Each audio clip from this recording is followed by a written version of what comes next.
webinar is available so that anybody can use it. So we'll post it online, and you can feel free to share it with contacts or colleagues. Really for anything. Radon Action Month is our target, but anytime you're interacting with the press, we think it'll be really helpful. So I'm going to turn it over now to Victoria Pickering. Welcome, Victoria. Hi, Pam. Thanks very much. I appreciate the introduction. Did you want to outline, so you've outlined the purpose of today's webinar really is to give you an overview of how to approach the media and how to prepare for an interview. So I think we'll jump right in. I think some people are still joining us. So if you're like myself, being asked to do a media interview can be somewhat challenging. I don't know what your immediate reaction is, but my immediate reaction is, who could I pass it off to? Or I experience feelings of dread and fear that I'm going to be judged poorly for my delivery, that I'm going to get stumped and forget how to get back on track. And most of all, I'm afraid that I won't represent my company or organization well. So if that's the case, if that's how you feel when you're asked to do an interview, a media interview, you're not alone. With a little preparation and practice, we can overcome some of these fears and help build our own confidence, avoid blunders, and deliver really impactful interviews. So to help you prepare, I'm going to zoom in today on the media landscape in today's media landscape, provide you with what journalists are looking for from you and how to prepare for an interview. So I'm just looking over, I see that Erin's managing the slides for me. So those are the topics that I'll be discussing today. And then we can move on to the next slide where we start in with the media landscape.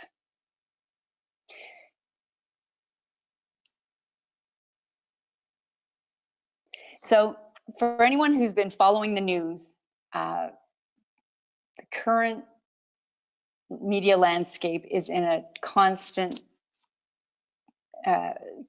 turmoil, with audiences and consumers of news turning to social networks and search engines to get their news. They're no longer going to traditional media outlets.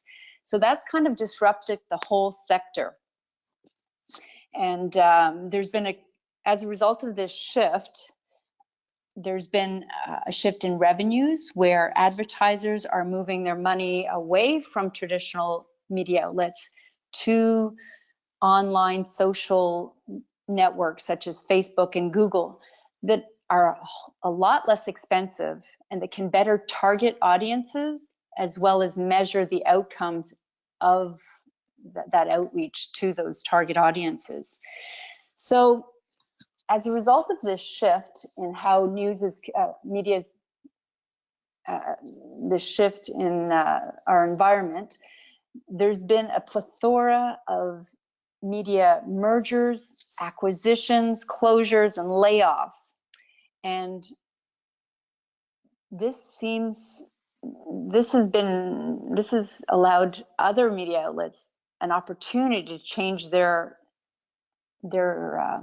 business models. Some newspapers such as La Presse Plus here in Quebec have actually shut down their print edition and are completely online, and they're a non-profit organization, whereas other media outlets such as the Globe and Mail and Le Devoir have paid online content, and even other business models like the Star and the Saltwire network in the Maritimes, they have different paywalls so that people would have to, they have maybe 3 to 5 free opportunities to read stories on their platform, and then after that they have to pay for them. So the competition is fierce, the business is changing, and that has an impact on how news has been delivered. And I don't know, I remember the day where you'd sit down for the 6 o'clock news or the 11 o'clock news. Well,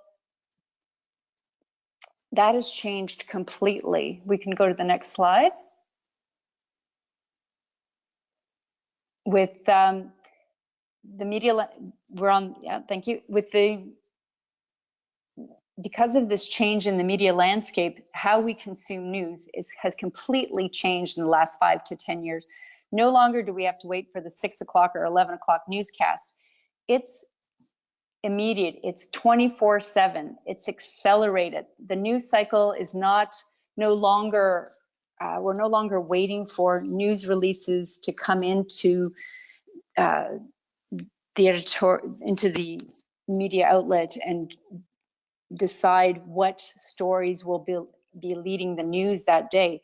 Editors in newspapers, TV, and radio are watching what's happening on social media, what's trending online. From there, they make editorial decisions on what's going to lead the story for the day. They're also accepting news releases from the wire services. However, most of their decisions are made by vetting what's happening online and what's trending on Twitter or Facebook or other online platforms. They're connected. All of the media outlets are connected.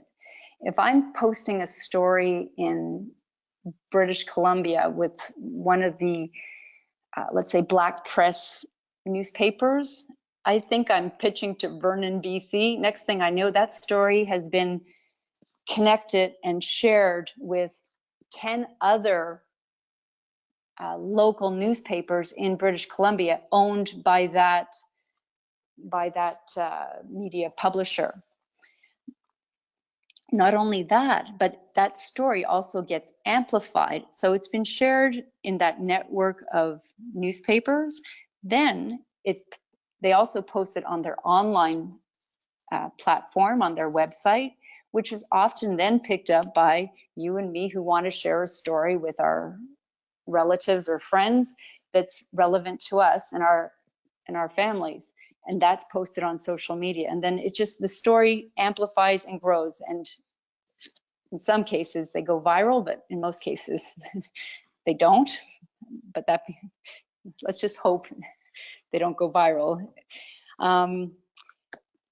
Another trend in the news is that consumers are much more active in posting the news too. It's not just journalists. You and I can be driving down the street and witness a car accident and take a video of it and post it and send it to the news outlet or post it on our own social media platforms and get coverage as well. So the lines between social and traditional media are blurring. That being said, there is still a very important place for traditional media outlets such as print, radio, and television. So if the environment is changing and the news environment is changing, how does that affect a journalist? So journalists live in a world of anxiety and pressure. Their newsrooms have been cut in half. I think daily you can hear of journalists being laid off in different newsrooms. They're working on skeleton staff. At CTV, for example, there used to be a whole level of researchers who would help gather the facts, gather the visuals, check the facts, get the right spokesperson, brief the spokesperson. That whole level at CTV has been cut. They no longer exist. So journalists now have to do all that work themselves. Not only that, for print reporters, for example, they may be covering 2 or 3 stories in a day, and they may have absolutely no knowledge of that topic at all. So as spokespersons, you're offering them a great service by providing your insight when they have to build a story.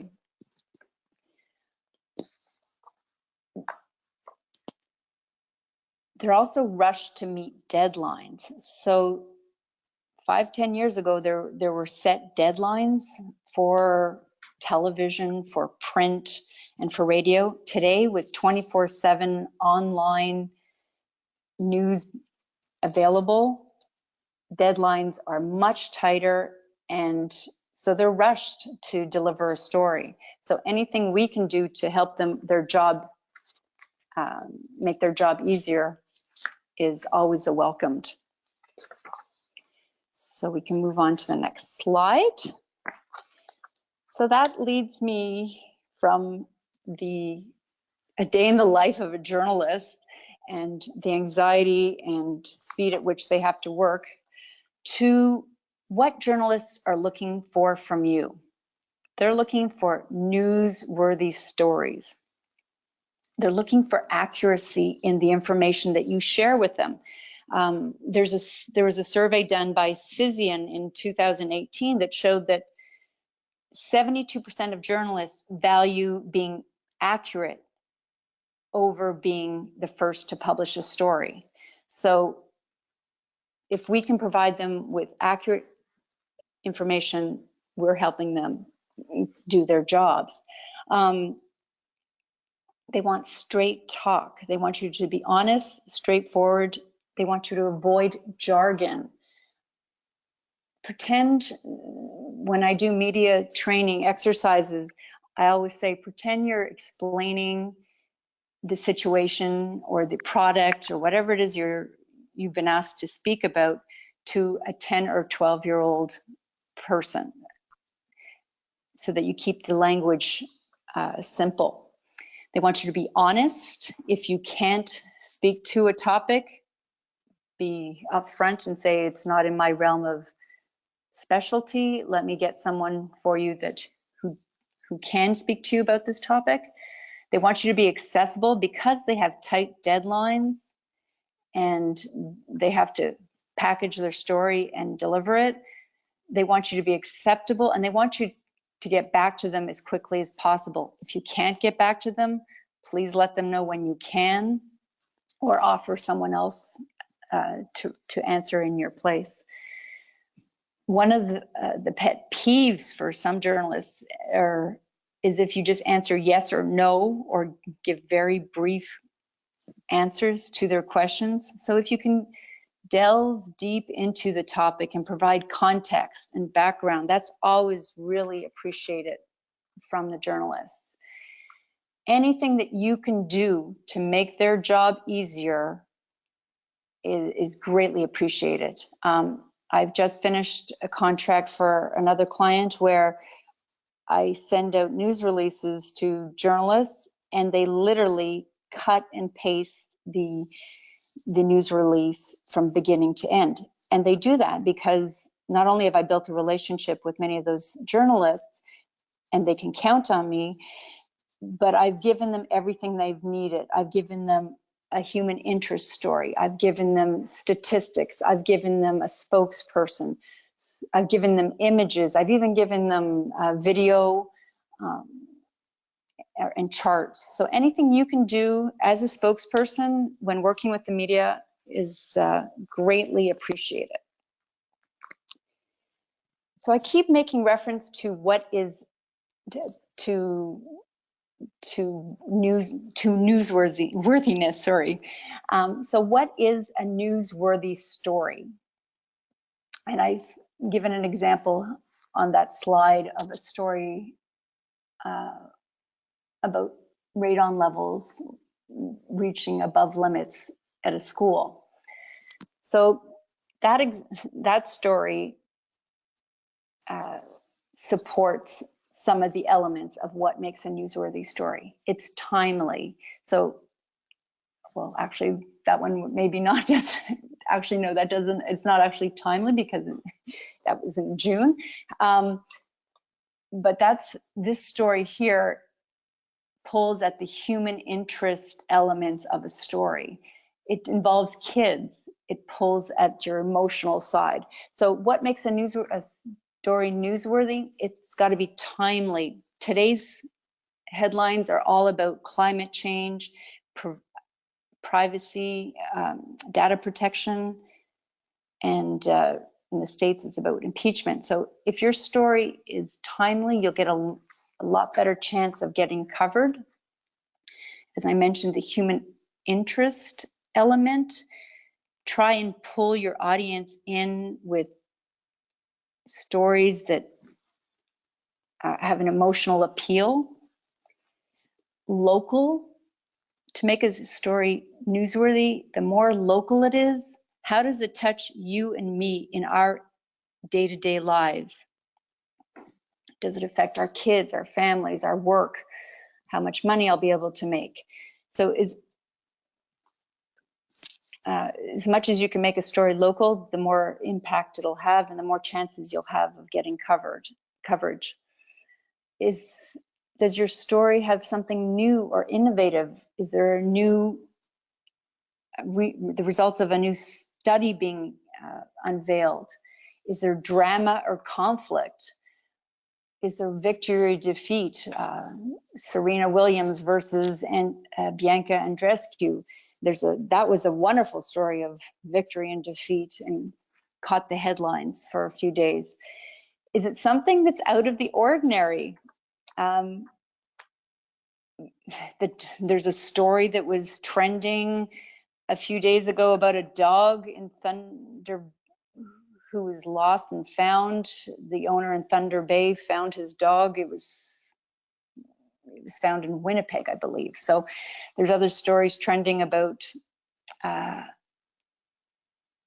the 5 million gold toilet from Britain's Blenheim Palace. So those are all examples of what a newsworthy story is.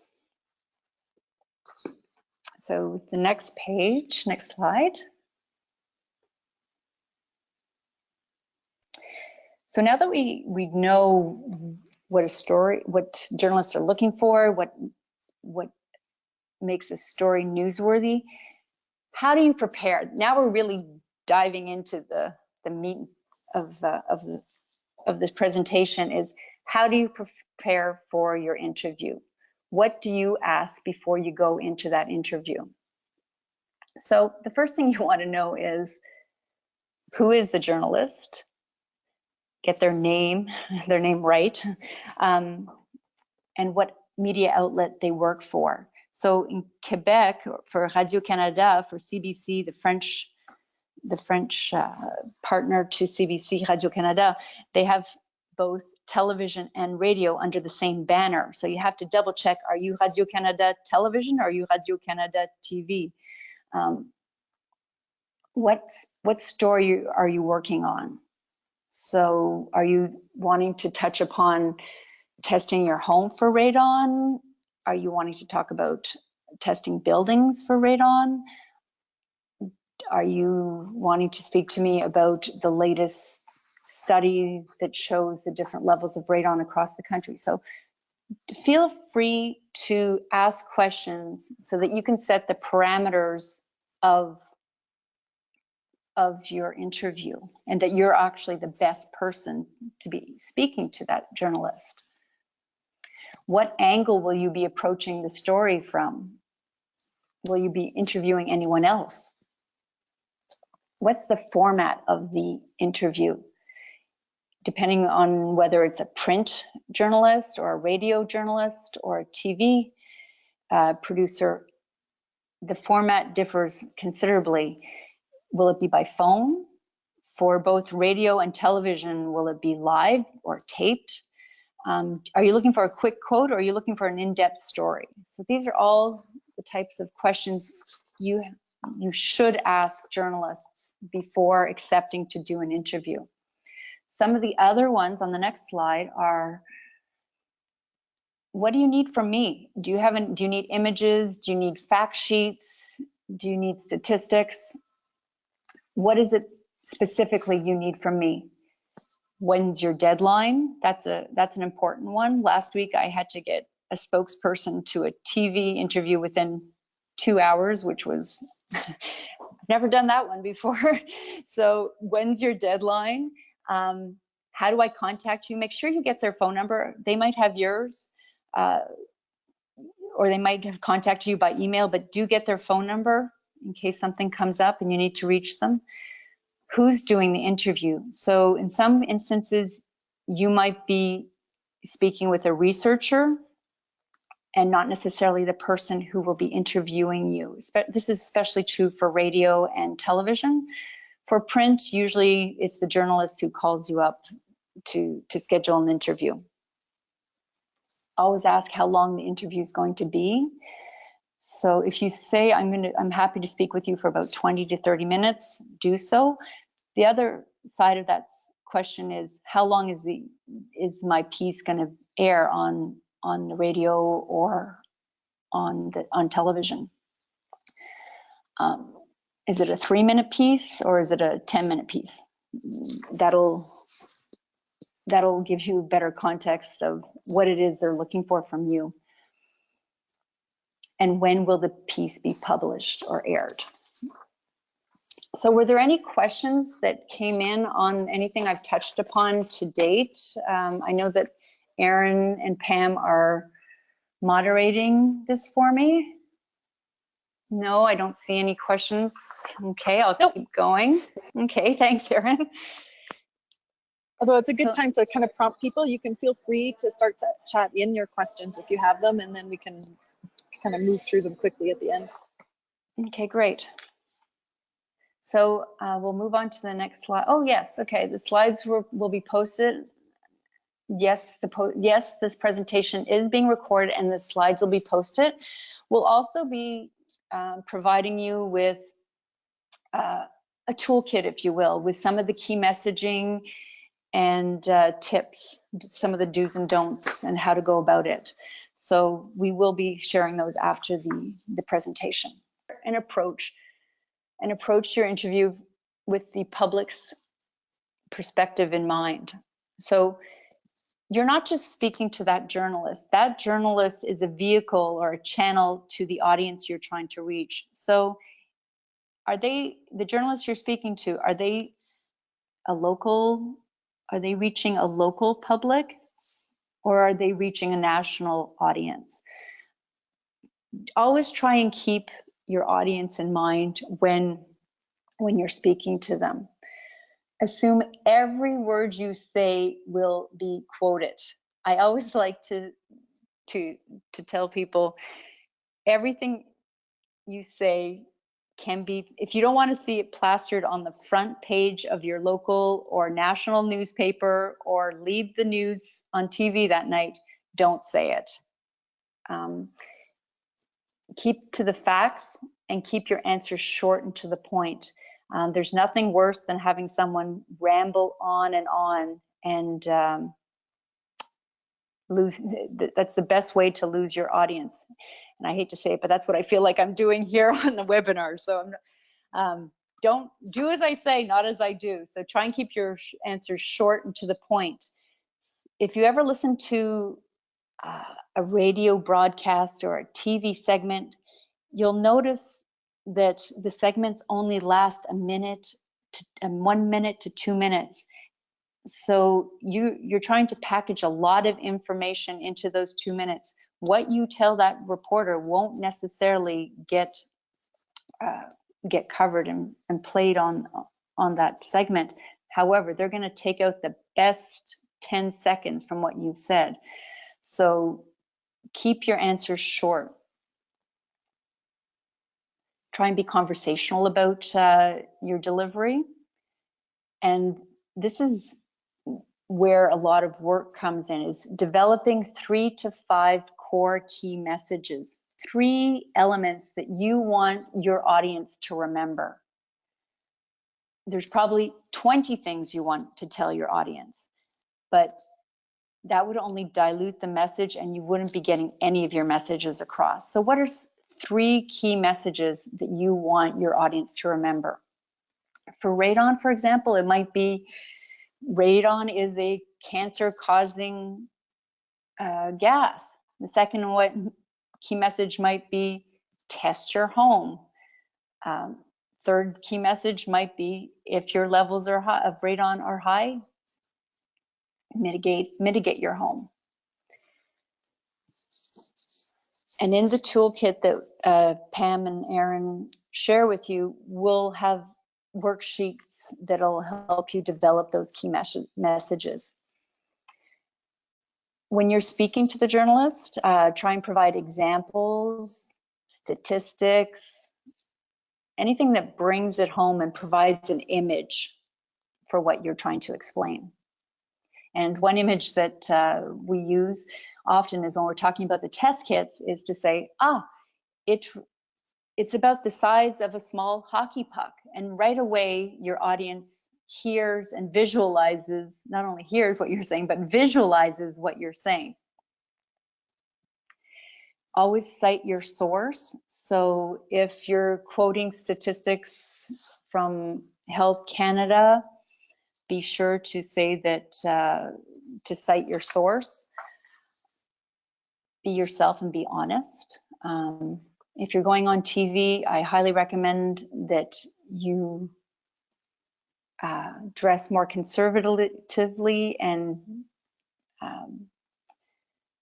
well, I was going to say tie your hair back and don't wear baseball caps, but that's coming from a place where I've had clients go on national television and have hair that have hidden their entire face, and you're so distracted by the clothes they're wearing or their hair that you're not actually listening to what they're saying. So all these things are important to consider when you're going into an interview.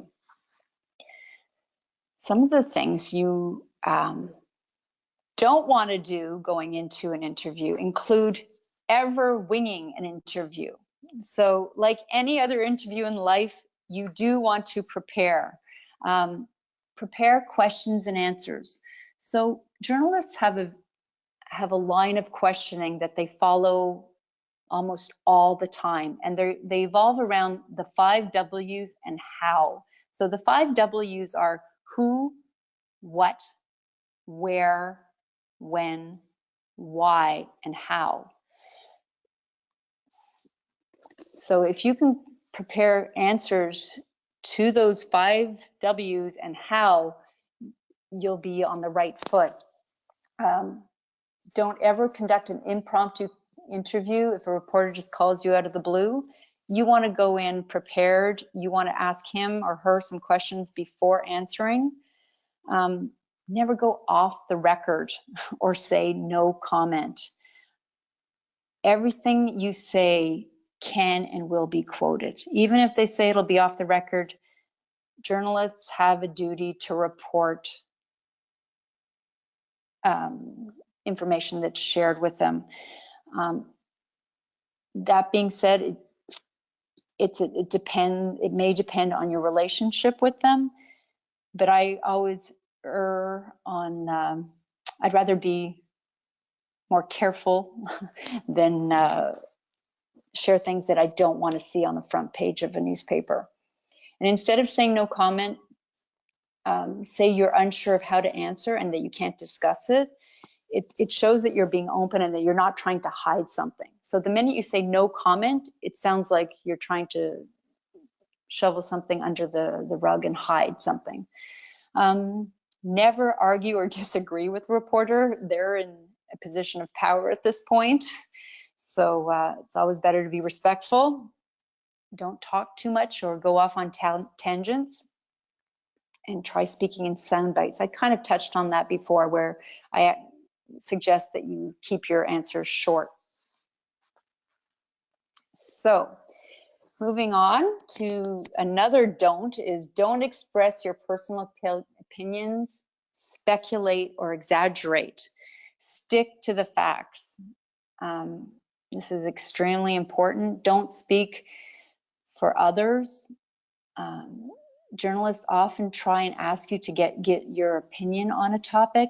You're not there to give them your opinion. You're there to give them the facts and what you know. Stick to them. Don't speak badly of others. There's cases of politicians doing this, and then they've got to do damage control for 2-3 days thereafter. So do not disparage your competition or speak badly of others. If you don't have anything nice to say, don't say anything at all, as they say. Don't drop your guard when an interview is over. If you go online and research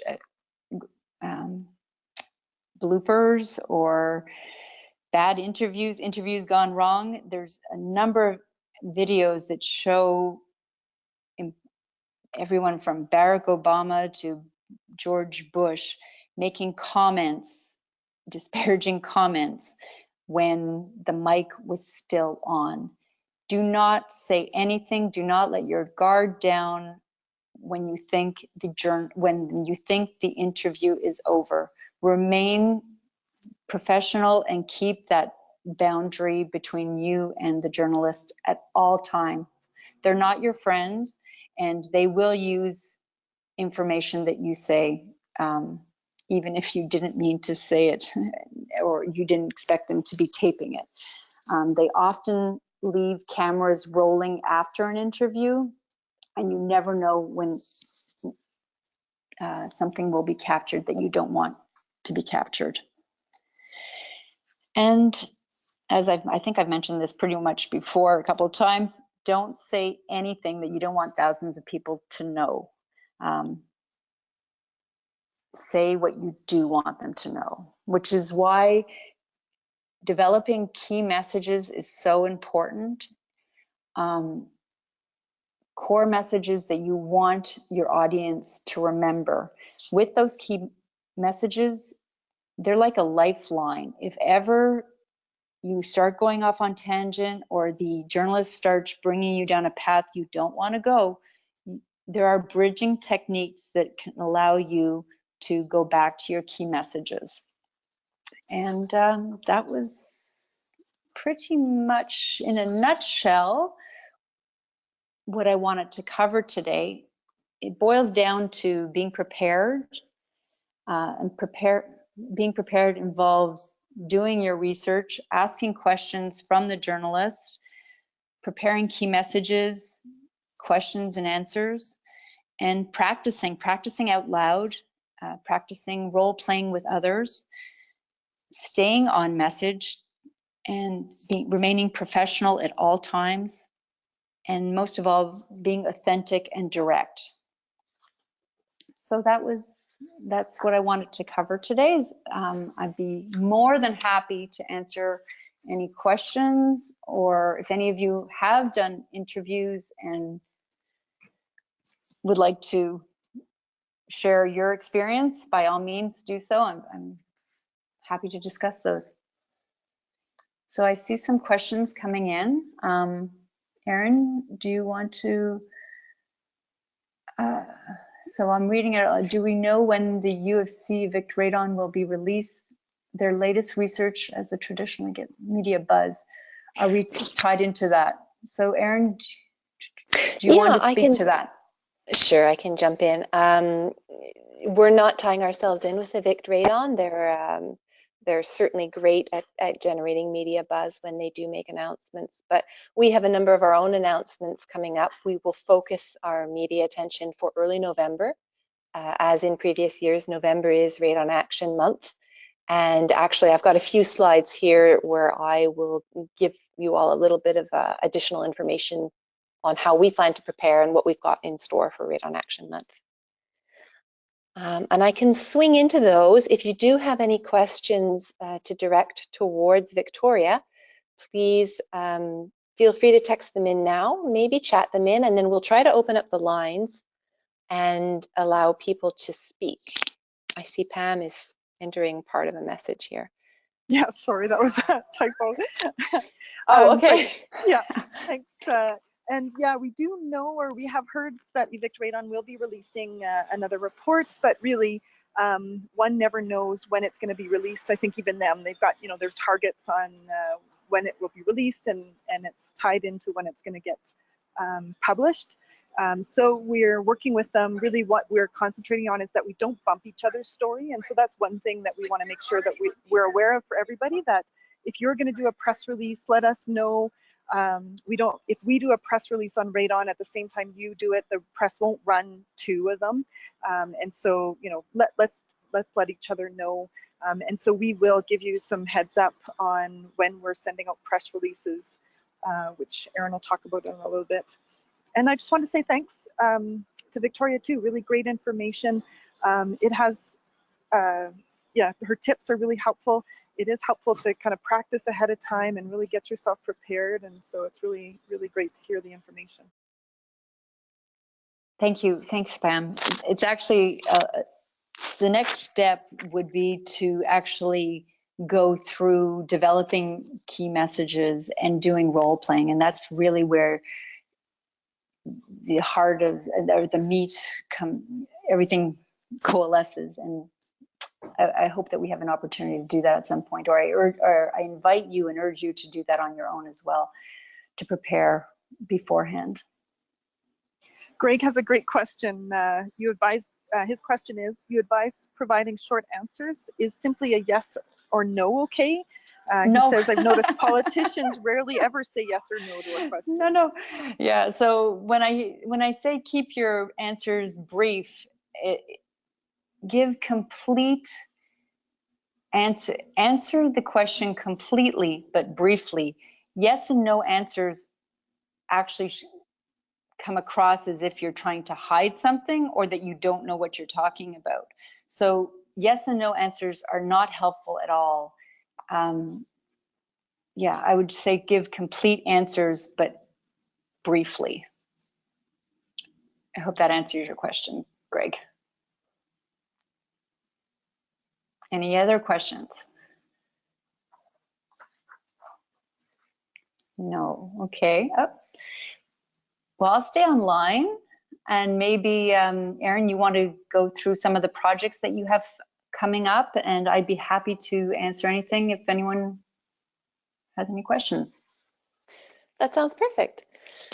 Okay, so as you're seeing on the screen right now, one of the projects that we've got coming up for this fall is the 100 Radon Test Kit Challenge. This is a really cool program that we ran last year in 9 or 10 communities across Canada. It involves networking with a person who becomes our community liaison, and then we distribute 100 radon test kits free of charge to residents of that community. In exchange, they fill out some surveys as they start and end their tests. So it's a great way for us to gather data, to raise radon awareness. And in these areas, we are trying to target areas where there is a potential or where we are lacking data. That's exactly it. It gets that municipality a whole lot of data that they can then use to inform their policy and protect their citizens.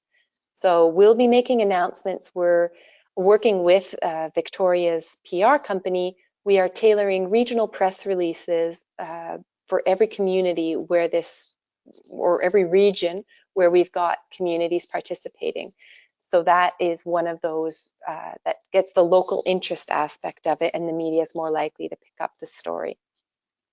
Another thing that we have going on is the radon reduction sweepstakes. So again, this is the second time that we're drawing winners for the sweepstakes. We did this last September, and we will be announcing them again soon. I guess at this point it'll be in very early October. So we've got 10 winners across the country. These are people who tested their homes for radon. Their radon level was high. They contacted a C-NRPP professional to reduce their radon, and then they entered the contest. And so they're each getting a $1,000 check to partially offset the cost of that radon system. And so we've got interviews with those people that, once again, we're tailoring into local press releases across the country. And that's something that journalists can pick up on as well, because it gives them a local spin. So to any of you who are C-NRPP professionals, not too many of our professionals are getting their clients involved in this program. So the chances of winning are still fairly high. We've had some really happy people, and we'd love your client to be one of them. So the next contest period it's currently open. So people who mitigated between January 1st, 2019, right up to next June 30th, they can enter the contest, and you can find all the contest information on our website. So all of us are involved in Radon, so you can all direct people towards that. It's a really cool contest. So Radon Action Month is coming up, as we've sort of made reference to. What have you got planned? As regional stakeholders, please join us for upcoming meetings. We've got Alberta and Manitoba scheduled. I'd like to be scheduling a Quebec one soon, and we'll schedule the other regions as well for very early October, preferably, so that we can let you in on what resources we've developed. You can let us know what your plans are, and everyone can make sure that we're working together. And like Pam mentioned, not trying to approach the media at the same time and having our news releases clash, for example. And then prior to the beginning of Radon Action Month, we will have a cross-Canada meeting with all of the stakeholders. So even if you miss the regional one or something like that, we're going to try to have a cross-Canada one where everyone can sort of just have one little last powwow before November. Upcoming events. Very busy time of year. So we've got, Karst is running a Radon workshop in Halifax, October 16th to 17th. The main workshop day is the 16th. The 17th is more of a practical mitigation field trip type day for our professionals. So if you're in the region and you're able to make it, that should be a really fun workshop. Then we have the Radon measurement and mitigation course coming up in Mississauga at the end of October. In Quebec, I don't know if I saw any Quebec stakeholders on the call, but in Quebec, we've got a Radon workshop coming up in Sherbrooke. So if you're at all interested in participating in that, or even contributing information to that, that'll be fun. That's an all-day workshop completely in French in Sherbrooke. And finally, we have another measurement and mitigation course coming up in early 2020 in Kelowna, BC. That one is the one that was scheduled for this fall, and it's been pushed back a little bit. That's the end of my slide deck. So if anyone has questions, I'll try to open up the phone lines just in case anyone wants to speak. I haven't seen any more chatted questions.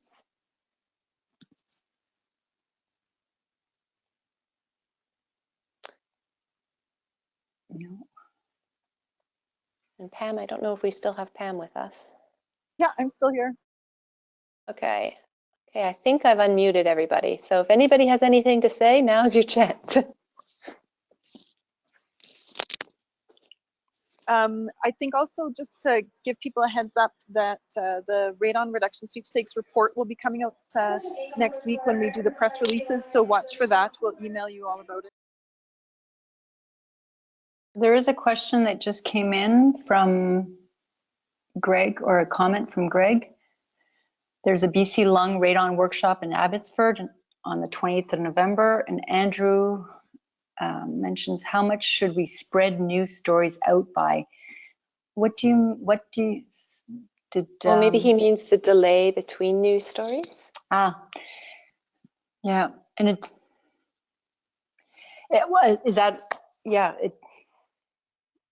ideally, we should all be working together. Depends what the news item is. It's very hard. It's hard to answer that without knowing what it is you want to communicate and to whom.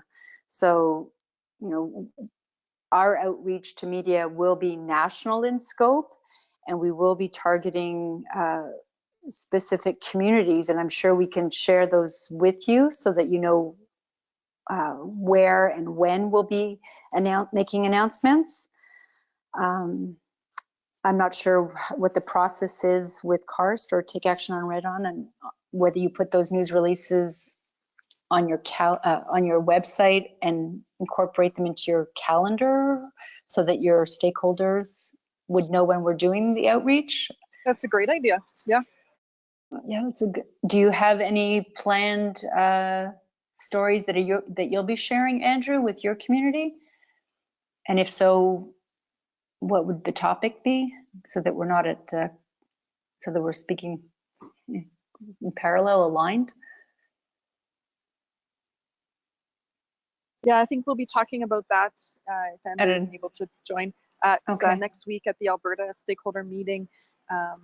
Yeah. And, okay, great. So yeah, we'll announce that. So for those in Alberta, join us next Thursday for the Alberta stakeholder meeting, and then we'll share that with the national meeting. Okay, because usually we have an editorial calendar where it shows where we're reaching out to media, so that, like you said, Aaron, we're not working against one another, but all working together. So that's a very good point. Is Health Canada doing any awareness, or are they leaving it to Karst?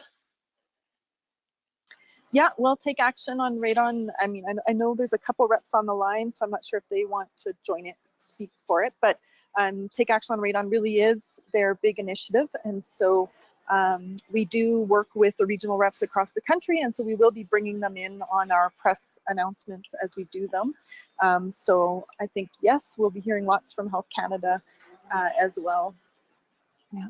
So just to give you some background, when we issue news release in a community, that one news release has a testimonial from a homeowner who might have tested and mitigated their homes. There's usually a quote from Health Canada, a quote from the Lung Association, so that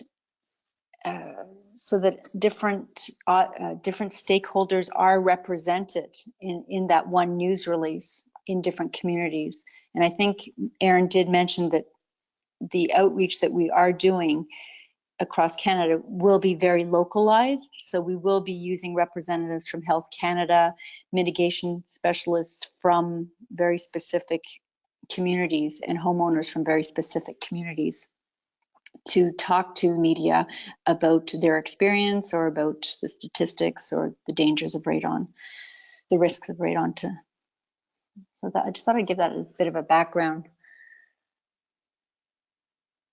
Okay, Aaron, okay, you've answered one of the texts.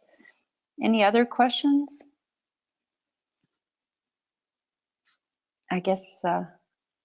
Okay. Well, like we mentioned before, this entire presentation has been recorded, and we will post it on our Take Action on Radon site to make it available for everybody, along with some of the resources that Victoria mentioned to help you prepare for an interview. And just speaking from my own personal experience, I would say the absolute best preparation is, to, as silly as you'll feel, to do a dry run, you know, grab anyone, even a mirror, and just practice through some of the questions that you feel you might get answered. Victoria's team really worked through that with us last year, and it was a godsend for sure. So if you have any questions, if you have any questions, feel free to just email us, and we can connect you with Victoria and her team as well if you do have an interview you'd like to prepare for. Great. Thank you. Thank you for your attention. Okay, we'll talk to you all soon. Have a good afternoon. Bye-bye. Bye-bye.